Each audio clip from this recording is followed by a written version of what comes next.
हम लोग आर्टिकल 32 में और इसके साथ में रेड पिटीशन डायरेक्ट बहुत सारे लोगों में और बहुत सारे पीआईएल्स के रूप में हमने कई पिटीशंस को लेकर यहाँ आए सुप्रीम कोर्ट में। पर सुबह आप लोगों ने मेंशनिंग के तौर पर जो हम लोगों की तरफ से प्रेजेंट हुए मिस्टर ऑनरेबल कपिल सिब्बल जी आए और इसके साथ में और भी बहुत सारे लॉयर्स हैं। उन्होंने सारी चीज़ों को ब्रीफिंग को रखा, पर उसको मैं अपने जुबान से बहुत सारे लोगों को मैंने कमिट किया था कि मैं आप लोगों को 3 बजे बहुत सारी कोर्ट में जो स्टे ऑर्डर होने की उम्मीदें हैं उसमें मैं बात करूंगा। उसको लेकर के मैं आपसे बात कर रहा हूँ। देखिए, ऑनरेबल के सामने हम लोगों ने 7-8 फैक्टों पर बात किया है। उस फैक्ट और ग्राउंड्स के बारे में हम आपसे बात कर लेते हैं।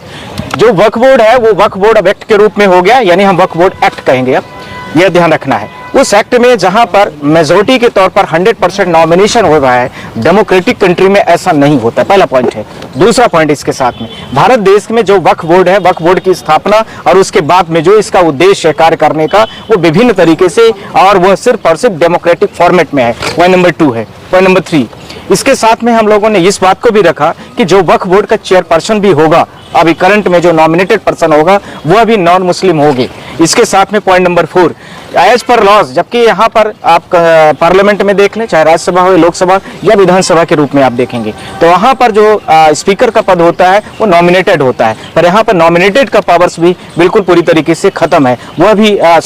मतलब इलेक्टेड का पावर खत्म है, यहाँ नॉमिनेटेड कर दिया गया है। यह पॉइंट नंबर 4 था। पॉइंट नंबर 5,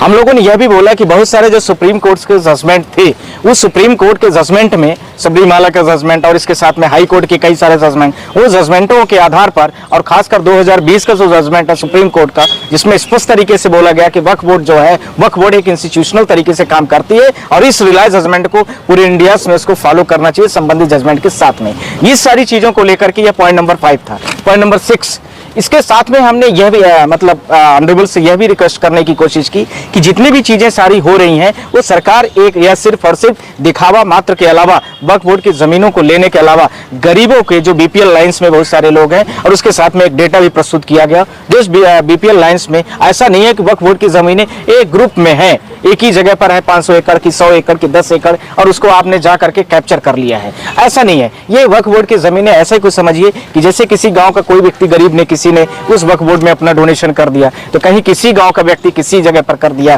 तो कहीं कोई दिल्ली में कर दिया। ये सारे इश्यूज और जितने भी पॉइंट्स थे, इन सारे पॉइंट्स को लेकर के कोर्ट में प्रस्तुत किया है। पॉइंट नंबर 8, इसके साथ में कोर्ट से यह भी दलील रखी गई कि ऑनरेबल्स जो अभी करंट में हमारी रूलिंग पार्टीज है वो फुल मेजोरिटीज में है राज्यसभा लोकसभा में, इसलिए वो किसी भी कानून को, नियम को ताक में रख करके सारे कामों को करती है। इसलिए ऑनरेबल्स उसमें बहुत सारे सेक्शनों में पर्याप्त गड़बड़ियां, जिसमें सेक्शन 40 का उल्लेख है, जिसमें सेक्शन 11 का उल्लेख है, और विभिन्न तरीके के जो पॉइंट्स हैं उसके पर्याप्त तरीके से अमेंड करने की जरूरत है। साथ ही साथ में इस बिल के आने से मुस्लिम का जो एक्ट 19 आर्टिकल्स, 19 कॉन्स्टिट्यूशंस का लेकर के लगभग मैं कहूं कि 30 तक आर्टिकल्स का, जो मैं आपको हमेशा कहता रहता हूं, और उसका सबका मास्टर जो है इक्वलिटी बिफोर द लॉ, अर्थात आर्टिकल 14, ये इसका सबका कंप्लीट तरीके से यहां पर वायलेशन हो रहा है। यह पॉइंट नंबर 9 था। पॉइंट नंबर 10 में बोला गया कि कोर्ट से यह भी हम लोगों ने बोला रिक्वेस्ट के तौर पर कि ऑनरेबल्स, इससे मुस्लिम का जहां रिलीजियस फैक्टर जो दिया गया है उसको कंप्लीट तरीके से वायलेशन हो रहा है, जो कि आर्टिकल 26 कहता है कि किसी भी व्यक्ति को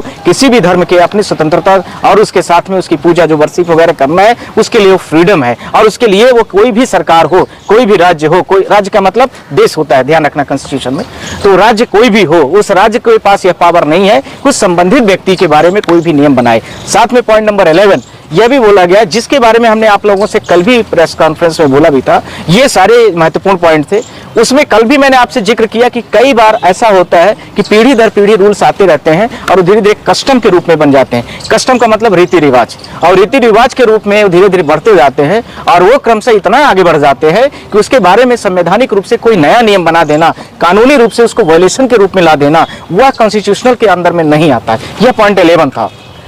इसके साथ में सुप्रीम कोर्ट में ऑनरेबल चीफ जस्टिस ने बोला कि मैं इस मैटर के बारे में आप मुझे कम से कम लेटर के फॉर्मेट में कुछ दे दीजिए। तो लेटर के फॉर्मेट में ऑनरेबल सिब्बल साहब ने बोला कि देखिए ऐसा है कि हमने लेटर के फॉर्मेट में इसमें पहले से ही दिया हुआ है, अभी लेटर के फॉर्मेट में कुछ ऐसा हमने अभी हमने नहीं दिया है, पर हमने इसके पहले दिया है। तो उन्होंने बोला कि हमें 2 बजे तक इस मैटर के बारे में, हमेशा जो लंच का टाइम होता है उस समय पर अर्जेंसी का कुछ भी यदि मैटर है हमारे पास 2 बजे आता है। तो ये बोला गया कि देखिए अभी एक्ट बन के आ गया है और भारत भारत देश में बहुत व्यापक लेवल पर जैसे संक्रमण की सारी बीमारियां फैलती हैं, उस बड़े लेवल पर जो मुस्लिम समुदाय कहीं न कहीं दुखी पीड़ित है, और उसी लेवल में कुछ ऐसे समझने की जरूरत है जहां वक्फ बोर्ड की जमीनें जिस स्तर पर जैसी हैं वहां पर विभिन्न प्रकार से उसकी जमीनों पर रोक लगा दी, कहीं शमशान घाट पर रोक लगाई जा रही है, तो कहीं पर आप लोग देखेंगे कि उनके स्कूलों में तो विद्यालयों में विभिन्न प्रकार के वक्फ बोर्ड की, ये कह करके वक्फ बोर्ड अब जो है वक्फ बोर्ड खुद नहीं रह गया, वक्फ बोर्ड अब सरकार के अंदर में आ गया। कहीं राज्य सरकार उसके लिए रेगुलराइज करेगी तो सेंट्रल में जैसे दिल्ली जैसे प्रदेश है जो केंद्र शासित प्रदेश है वो केंद्र के अधिनियम के अंतर्गत में काम करेगी, अर्थात केंद्र के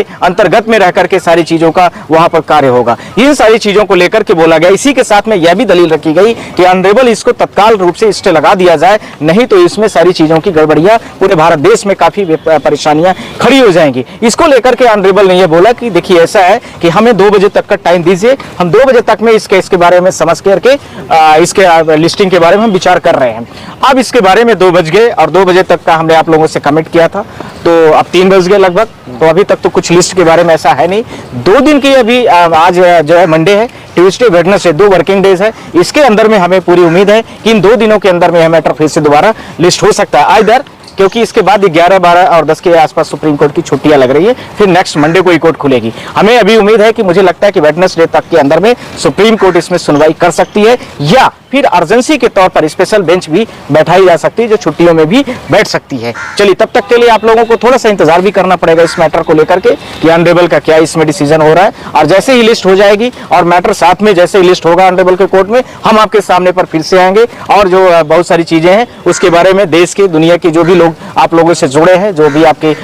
मतलब श्रोतागण है, उन सबके पास में आप लोग अपना इन्फॉर्मेशन को कलेक्ट करके पूछ सकते हैं। कुछ प्रश्न है तो आप लोग पूछिए। क्या कोई बातचीत हुई इस कैंसिलेशन को लेकर, अमेंडमेंट एक्ट कैंसिलेशन को लेकर? ये आपका पॉइंट अच्छा है, उसमें सारी चीजों के लेकर के सबने प्रेजेंट किया है कि अभी तत्काल स्टेज में लगाया जाए, और ऑनरेबल ने बोला कि मुझे पहले लेटर को पढ़ लेने दीजिए और आपके जो पॉइंट्स है उसको हम देख लेते हैं, उसके बाद हम इसमें मैटर पर करेंगे विचार। पर 2 बजे की उम्मीद थी कि उन्होंने बोला था कि 2 बजे तक हमारे पास ये सारी चीजें आ जाएंगी, 2 बजे के बाद जब आ जाएंगे तो हम उस पर कर लेंगे, पर ऐसा अभी तक अब तक तो 3 बज गया और लिस्ट अब नहीं आई, तो इसका मतलब है आज लोगों की सर टीम है इसमें, आपके अलावा कौन कौन सीनियर मोस्ट एडवोकेट्स हैं जो सीनियर हैं इसमें? सर देखिए, अभी तक तो आज जो कोर्ट में पेश हुआ है वो लगभग 4-5 लोग रहे हैं, और अभी तक जो आज करंट की सिचुएशन है लगभग इसमें 10 पिटीशन आ चुकी है, और हम लोग उस 10 पिटीशन के अंडर में हम लोग भी हैं। और इसके साथ में अभी जो हम लोगों ने लीड रोल पर रखा है उसमें हमने व्यक्तिगत तौर पर अपनी मैं बात कर रहा हूँ, कपिल सिब्बल साहब को मैंने बोला है, और साथ में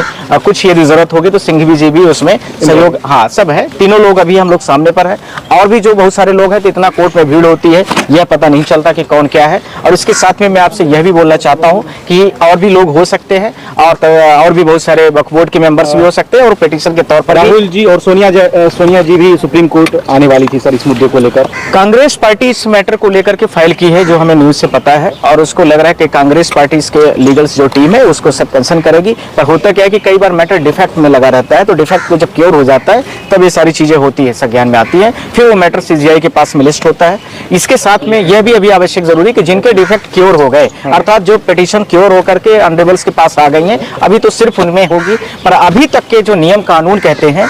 क्या होता है कि मास्टर पिटीशन एक बना दी जाती है, उसके साथ में लगभग सारे मैटरों को टैग कर दिया जाता है। इसके साथ में बहुत सारे आईए फाइल करके, इंटरवेंशन एप्लीकेशन फाइल करके बहुत सारे लोग पार्टी बनना चाहते हैं, बन भी जाते हैं। मुस्लिम संगठन से कोई बड़ा संगठन, बहुत सारे मुस्लिम संगठन के भी आए हैं लोग। अब देखिए, व्यक्ति विशेष का नाम लेकर के एक एक करके थोड़ा टाइम लगेगा उसमें। और इसके साथ में मैं आपसे यह भी बोलना चाहता हूँ, यह चीज आप हमेशा ध्यान रखना, कोई भी बिल हो, कोई भी एक्ट हो, कई बार गड़बड़ियां पार्लियामेंट के साथ हुई हैं, और उसके साथ में पार्लियामेंट का जैसे ही एक्ट बन के प्रेसिडेंट के थ्रू आया है, वो उसको सुप्रीम कोर्ट ने उसको बहुत बार रोक लगाया। जैसे आपने कृषि कानून के बारे में आपने देखा होगा, एनआरसी सीए के बारे में आप लोगों ने देखा, नोटिस के बाद क्या स्टेज है। तो यह सोच लेना कि वक्फ बोर्ड एक्ट को ले आकर के प्रेसिडेंट ऑफ इंडिया ने जो भी गड़बड़ियां हुई होंगी एक्ट में, या जो डिसीजंस के लेने में लीगलिटीज के रूप में, और जहां पर वायलेशन हो रहा होगा एक्ट का या लॉज का या फंडामेंटल राइट्स एंड ड्यूटीज का, जिसके बारे में हर पिटिशनर यही बोला है कि हमारे आर्टिकल 21 से 19 से लेकर के 26 तक आप पढ़ लीजिए, 19 तक 29 तक,